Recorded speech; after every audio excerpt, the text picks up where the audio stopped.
দ্বিতীয় দফা নির্বাচনে দক্ষিণ চব্বিশ পরগনার পুলিশ পর্যবেক্ষক করে পাঠানো হয়েছে উত্তরপ্রদেশের এনকাউন্টার স্পেশালিস্ট তথা সিংহাম পুলিশ অফিসার অজয় পাল শর্মাকে। ইতিমধ্যে দক্ষিণ চব্বিশ পরগনার ফলতায় পৌঁছে যেতে দেখা গিয়েছে তাকে। তৃণমূল নেতা তথা ফলতার তৃণমূল প্রার্থী জাহাঙ্গীর খানের নামও শোনা গিয়েছে তার মুখে। গোটা বিষয়টাকে ঘিরে রাজ্য রাজনীতিতে ব্যাপক শোরগোল পড়ে যায়। অন্যদিকে জাহাঙ্গীর খানেরও একটা বক্তব্য উঠে এসেছে।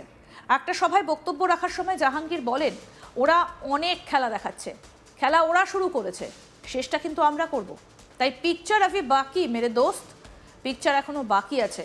কয়েকটা সিআরপিএফ নিয়ে বড় বড় কথা বলছে, কিন্তু আজকে বঙ্গনগর 1 নম্বর অঞ্চলের মানুষ যদি হেঁটে যায় না, সিআরপিএফ হাওয়ায় উড়ে যাবে।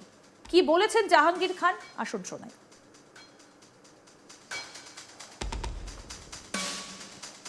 আজকের ওরা অনেক খেলা দেখাচ্ছে, তা খেলা তো ওরা শুরু করেছে, শেষটা কিন্তু আমরা করব।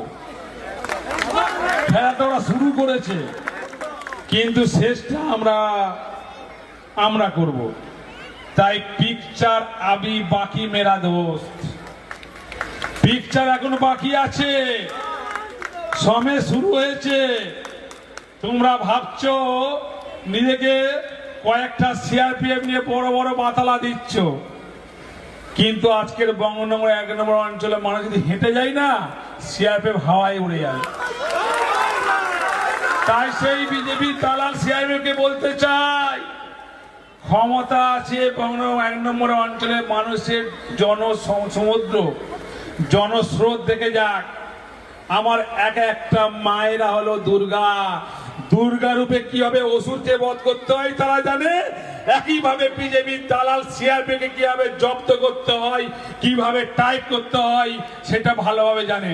তাই মায়েরা যখন সঙ্গে আছে, আমার বিশ্বাস ওদের এই ধমকানো চমকানো আমরা মেনে নেব না।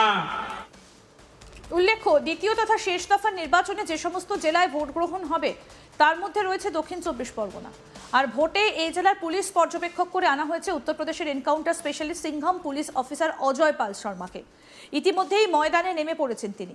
সোমবারই যে সমস্ত ভিডিও আজ তাক বাংলার হাতে এসেছে তাতে দেখা যাচ্ছে দক্ষিণ চব্বিশ পরগনায় পৌঁছে গিয়েছেন অজয় পাল শর্মা।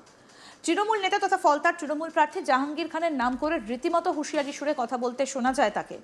প্রকাশ্যেই ওই পুলিশ কর্তাকে বলতে শোনা যায়, আশেপাশে যত লোক আছে ভালো করে বুঝে নাও, যদি কেউ বদমাইশি করেছো তাহলে তাদের ভালো করে চিকিৎসা করা হবে।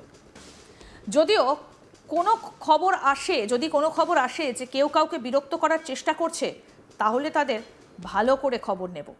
জাহাঙ্গীরের বাড়ির লোকেরাও দাঁড়িয়ে রয়েছে, ওকে ভালো করে বলে দিও, বারবার যে খবর আসছে যে ওর লোকজন ধমকাচ্ছে, খুব ভালো করে খবর নেব, তখন পরে কান্নাকাটি করো না, বস্তিও না। কি বলছেন অজয় পাল শর্মা পুলিশ আধিকারিক, শুনবো। आसपास के जितने भी लोग हैं अच्छी तरह से समझ लें कि अगर किसी ने बदमाशी करी तो उनका कायदे से इलाज किया जाएगा। फिर अगर कहीं से खबर आ गई कि किसी ने कोई खुराफात करने की, किसी को परेशान करने की कोशिश की है, तो फिर उसकी खबर फिर अच्छे से लेंगे हम। ये जहांगीर के घर वाले भी खड़े हैं, उसको बता देना कायदे से। ये बार बार जो खबरें आ रही हैं कि उसके लोग धमका रहे हैं, तो फिर अच्छे से खबर लेंगे, फिर बाद में रोना पछताना मत। तो फिर उसकी खबर फिर अच्छे से लेंगे हम। ये जहांगीर के घर वाले भी खड़े हैं, उसको बता देना कायदे से। ये बार बार जो खबरें आ रही हैं कि उसके लोग धमका रहे हैं, तो फिर अच्छे से खबर लेंगे, फिर बाद में रोना पछताना मत। এলাকার মানুষজনের সঙ্গে কথা বলেছেন অজয় পাল শর্মা। একটা ভিডিওতে দেখা যাচ্ছে এলাকার এক ব্যক্তির সঙ্গে কথা বলার সময় অজয় পাল শর্মা বলছেন, ভালোভাবে জিজ্ঞাসা করছি বুঝতে পারছো না? উত্তরে ওই ব্যক্তি বলেন, আরে না জানলে কিভাবে বলবো। এরপরই অজয় পাল শর্মার সঙ্গে থাকা এক নিরাপত্তা রক্ষী এবং আরও কয়েকজন ওই ব্যক্তিকে বলেন, এভাবে কথা বলছিস কেন, নম্রভাবে বল। আসুন সেই ভিডিওটা এবার দেখাই।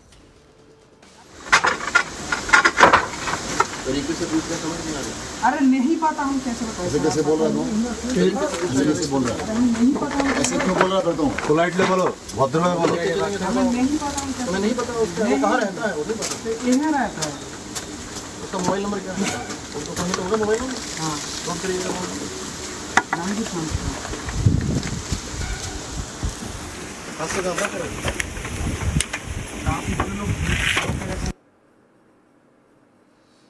এদিকে একটা সংবাদ মাধ্যমের পুরনো প্রতিবেদন তুলে ধরে অজয় পাল শর্মার বিরুদ্ধে দুর্নীতি এবং মহিলার বিশ্বাস অর্জন করে তার সঙ্গে চিটিংবাজি করার অভিযোগ রয়েছে বলে দাবি করছে তৃণমূল কংগ্রেস। কি বলছেন তৃণমূল নেতা রিজু দত্ত, শুনব। অজয় পাল শর্মা কে? অজয় পাল শর্মা হচ্ছে সেই ব্যক্তি যাকে নির্বাচন কমিশন ডায়মন্ড হারবারের পুলিশ অবজারভার বানিয়ে এনেছে। এই অজয় পাল শর্মা ডায়মন্ড হারবারের নিরীহ মানুষদের ধমকাচ্ছে, চমকাচ্ছে, রাতের অন্ধকারে মানুষের বাড়িতে রেড করছে, রাতের অন্ধকারে সার্চিং এর নাম করে বাড়িতে ঢুকে মহিলাদের সাথে অশ্লীল ব্যবহার করছে, মহিলাদের গায়ে হাত দিচ্ছে। কিন্তু এই অজয় পাল শর্মা একটা রঙিন চরিত্র। কারণ 2000 এই আর্টিকেলটা আরেকবার দেখাই আমি আপনাদের। এই অজয় পাল শর্মা মার্চ 2020-তে দুটো ইনভেস্টিগেশনের কেন্দ্রবিন্দু ছিল, দুটো ইনভেস্টিগেশনের কেন্দ্রবিন্দু, যেখানে প্রথম ইনভেস্টিগেশনটা ছিল দুর্নীতির, দ্বিতীয় ইনভেস্টিগেশনটা ছিল ক্রিমিনাল ব্রিচ অফ ট্রাস্ট, মানে একজন মহিলার বিশ্বাস অর্জন করে তার সাথে চিটিংবাজি করা, তার সাথে ফেরেববাজি করা।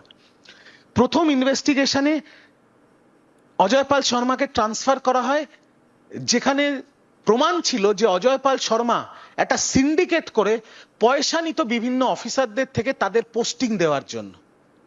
আর দ্বিতীয় ইনভেস্টিগেশন আরো মারাত্মক। একজন 30 বছর বয়সী একজন মহিলা, তিনি অভিযোগ করেছিলেন যে অজয় পাল শর্মা আমার সাথে গাজিয়াবাদে বিয়ে করে এবং তারপর তার বহু মহিলার সাথে সম্পর্ক ছিল। এবং যখন আমি এটাকে ধরে ফেলি আর আমি এটা যখন ডিআইজির কাছে কমপ্লেন করতে যাই, তখন এই অজয় পাল শর্মা আমার ওপরে কেস করে, আমার বাড়িতে লোক পাঠিয়ে আমার ল্যাপটপ, ফোন, ডিভিআর সবকিছু নিয়ে চলে যায় এবং আমাকে দোষী সাব্যস্ত করে দেয়। ভাবতে পারছেন কি ধরনের ব্যক্তি এই অজয় পাল শর্মা, যে ডায়মন্ড হারবারের পুলিশ অবজারভার। কিন্তু আমি অজয় পাল শর্মাকে স্পষ্ট ভাষায় একটা কথা বলতে চাই, যে আপনি এই যে অন্যায়গুলো ডায়মন্ড হারবারে করছেন, লোককে ধমকানো, লোককে চমকানো, আপনি যে অপরাধগুলো করছেন যেগুলো বেআইনি, মহিলাদের সাথে অশ্লীল ব্যবহার, মহিলাদের গায়ে হাত দেওয়া, আপনি যে বিজেপির মালিকদের কথায় অসাংবিধানিক কাজকর্ম করছেন, আপনাকে স্পষ্ট বলে দিতে চাই, আপনি যদি মনে করেন 4 মের পর আপনি আপনার রাজ্যে ফেরত চলে যাবে আর সেখানে বিজেপির মালিকরা আপনাকে বাঁচিয়ে নেবেন, তাহলে আপনি ভুল করছেন। আমাদের নজর আছে আপনার ওপরে, আপনি পালিয়ে বাঁচতে পারবেন না। আপনি যে রাজ্যে চলে যান, যে বিজেপির নেতার হাত আপনার মাথার ওপরে থাকুক না কেন, আপনার নামে এফআইআর হবে, আপনার নামে চার্জশিট হবে।